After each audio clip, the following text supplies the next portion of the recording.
500? ఎందుకయ్యా? నెలంతా కష్టపడి ఒక్క పైసా కూడా ఇంటికి తీసుకురావట్లేదు, మళ్ళీ తిరిగి నన్నే డబ్బులు అడుగుతున్నావా? నీ కొడుకేమో బండి అంట. నీ కొడుకు కోసం నీ పిల్లల కోసం నాకు అనవసరమే. డబ్బులు ఇస్తావా లేదా? అయ్యో భగవంతుడా, ఏం చెప్తా ఈయన మారుతాడో అర్థం కావట్లేదు. నెలంతా కష్టపడి ఒక్క పైసా కూడా ఇంటికి తీసుకురాకపోయే తిరిగి నన్నే డబ్బులు అడుగుతున్నాడు. ఈ కుటుంబాన్ని పోషించలేక నరకం అనుభవిస్తున్నాను.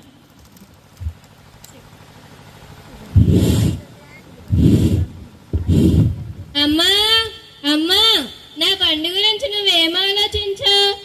ఏంటన్నయ్య స్మోక్ చేస్తున్నావు? స్మోక్ వల్ల నష్టాలేంటో నీకు తెలియదా? నాకు తెలుసులే, నువ్వు నోరు మూసుకొని పని చూసుకో. అన్నయ్య, నీ